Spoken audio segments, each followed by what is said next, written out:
Hello everyone, myself Sivasadil. In this video, we are going to discuss about the topic as building blocks of algorithm from the subject name problem solving and Python programming. Before going to see about building blocks of algorithm, first we see what is an algorithm.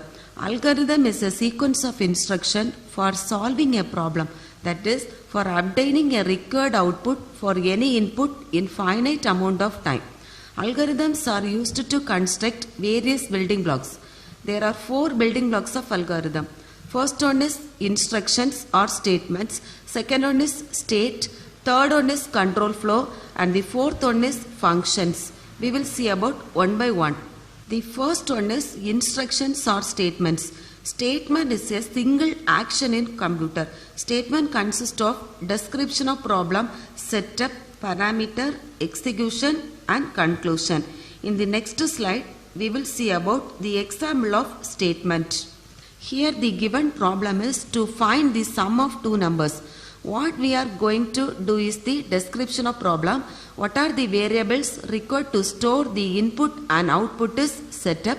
Parameter is used to read the needed variables. Calculate the sum value is execution. Final answer is stored the particular variable is conclusion. Second building block is state, transition from one process to another process under specified condition within a particular time is called state. Algorithm can be any one of the following 5 states, that is start state, input state, process state, output state and stop state. Let us see about one by one. Start state is the representation of starting of program. Input state is the process of reading input from user. Next one is process state, that is process done in a particular program. Next one is output state, it represents output displayed on screen. Last one is stop state, which represents ending of the program.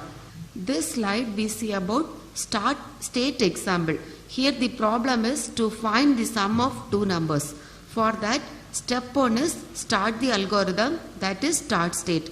Step 2 is read A and B. Here we read the values of A and B. It is input state.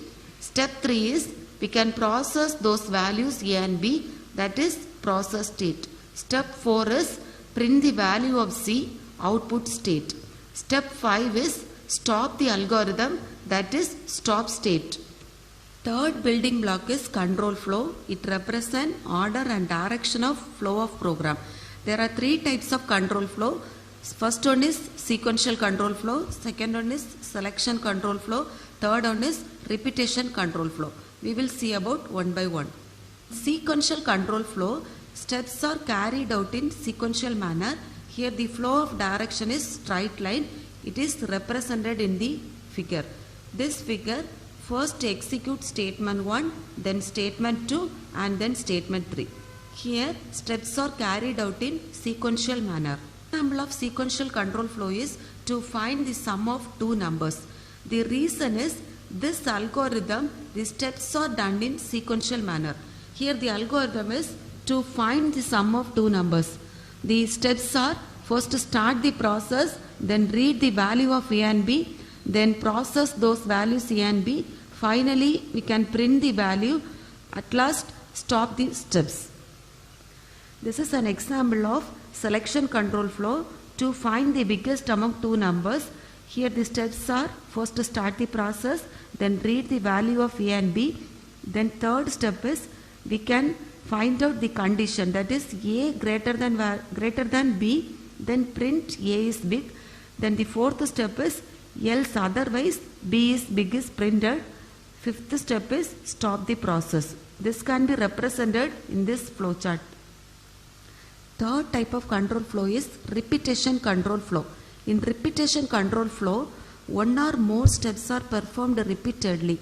The step of algorithm are repeated in a loop until the particular condition is true. Here, the looping process is either one time or multiple times until the condition is true. This can be represented in this flow chart. This is an example of repetition control flow. Here the problem is to find to print the numbers from 1 to 10. The process are first start the process, then we can initialize the variable n is equal to 0. Then the third step is we can increment the value of n by 1.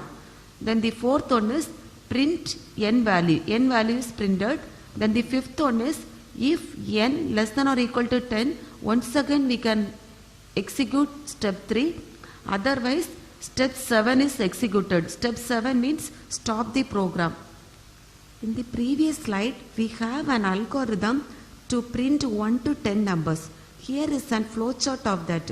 Why this is an example of repetition control flow means here set of statements are repeatedly executed. That is n equal to n plus 1, then print n, then if n less than or equal to 10. These three statements are repeatedly executed. So only this is an example of repetition control flow.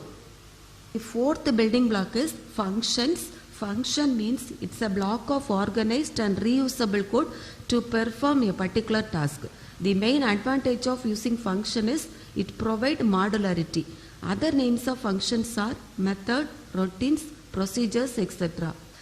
Then the advantage of function is by using function we can avoid repeated codes. Then the second one is complex problems are divided into smaller one. Then the third advantage is chances of error is less. The last advantage is we can change the program code easily by using function. Video we can able to understand the topic as building blocks of algorithm. Thank you.